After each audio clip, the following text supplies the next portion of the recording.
Usahakan setiap lubang di sini isi 1 biji kawan-kawan, karena nanti dia akan besar. Kalau isi 2 itu nanti kurang bagus dia nanti. Nah seperti ini. Cepat ini sebenarnya, nah. Jatuhkan satu-satu dia. Dan yang kedua yang paling penting kita perhatikan dalam pembuatan bibit adalah seperti ini kawan-kawan. Nah, halo kawan-kawan, kembali lagi dengan Ardana PT. Nah oke kawan-kawan, semoga pada hari ini kita semua diberikan kesehatan, umur yang panjang, dan dimudahkan rezekinya. Apakah masih tetap semangat? Tentu kita sebagai petani harus tetap semangat kawan-kawan.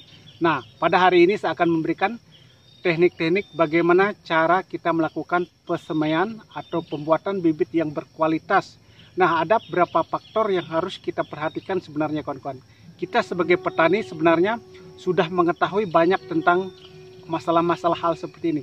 Saya membuat tutorial seperti ini atau teknik-teknik yang saya berikan pada hari ini adalah sesuai dengan apa yang saya lakukan, sesuai dengan apa yang terjadi di lapangan. Itu yang akan saya sampaikan agar ini bermanfaat bagi para petani, khususnya bagi para petani pemula. Nah, teknik-teknik apa yang harus kita perhatikan dalam pembuatan bibit khususnya pada hari ini.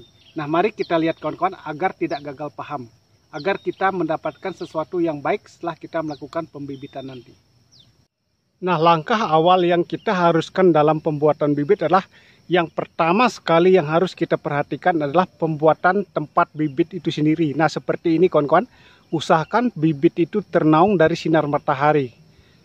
Nah, apalagi di daerah panas khususnya, kalau tidak ada naungan seperti ini, dia bibitnya akan bisa cepat gosong atau bahkan terjadi kematian. Nah, seperti ini yang dilakukan pembuatan bibit seperti ini. Dan juga tanahnya kita harus ratakan seperti ini.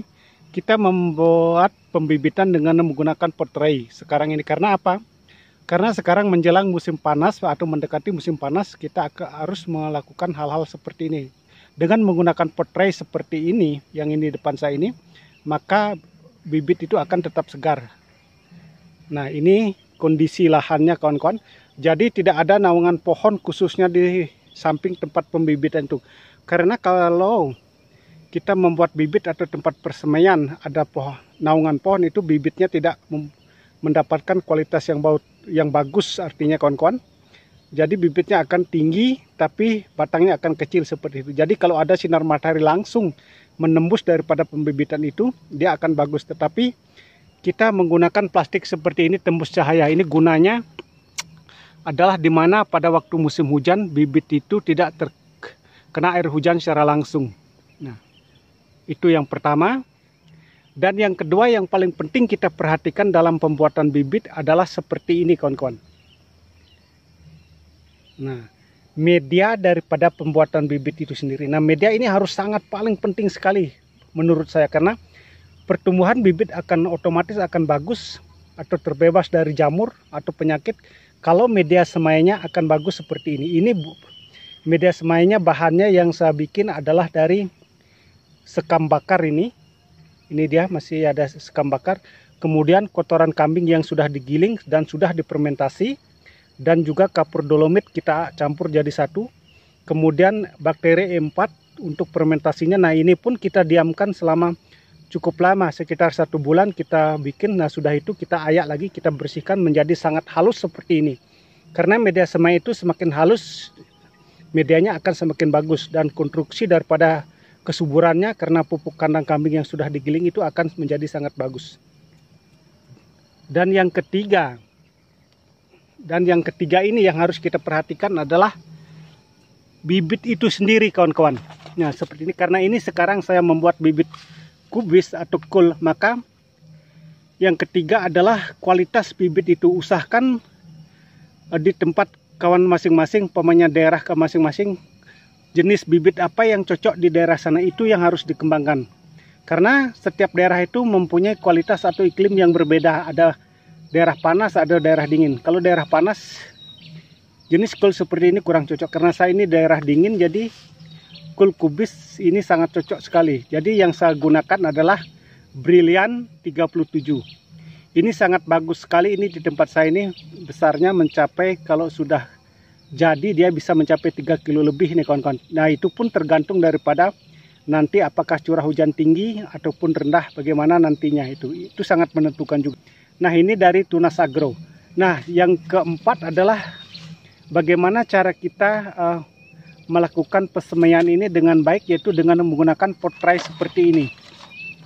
Ini juga sangat menentukan ini kawan-kawan, karena dengan menggunakan pot tray seperti tadi saya katakan, kalau musim panas itu, jadi dia nanti pada saat pindah itu tidak terganggu, jadi akarnya masih utuh. Kecuali di tempat saya, kalau musim hujan bisa kita melakukan pembibitan, ditabur lahan secara langsung, itu bisa jadi bagus juga. Tetapi ini menjelang musim panas, kita menggunakan pot tray seperti ini agar mempunyai kualitas yang baik. Nah, kita sekarang ini melakukan cara-cara bagaimana tekniknya melakukan pesemaian. Mari kita lihat sama-sama kawan-kawan.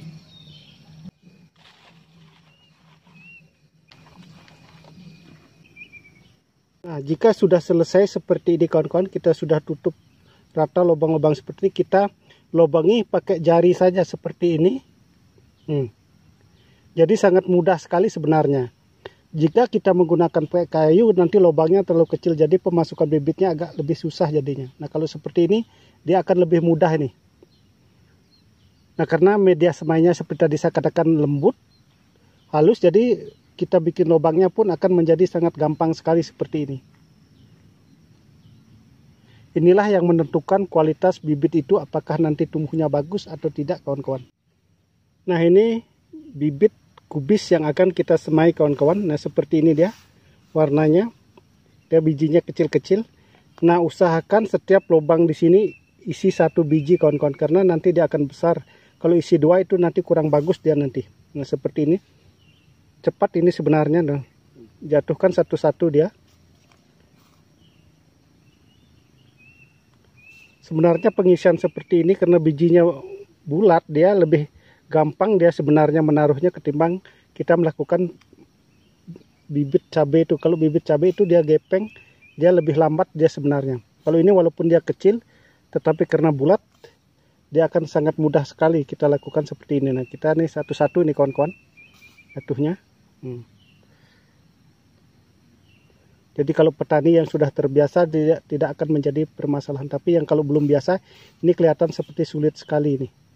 Tapi memang kita usahakan dengan kecermatan, dengan ketelitian, dan penuh hati-hati ini kawan-kawan pengerjaannya. Jadi pekerjaan yang mudah, tapi perlu kita harus fokus ini untuk menjatuhkan dalam setiap lubangnya hanya 1 biji kawan-kawan. Jika semua ini sudah terisi dengan biji kubis ini, baru kita tutup dengan media tanah seperti ini. Inilah gunanya kalau kita menggunakan medianya halus seperti ini dan sudah difermentasi bagus, jadi perakarannya nanti akan tumbuh bagus kawan-kawan. Nah, seperti ini kita tebar gini, kita ratakan pakai gini aja.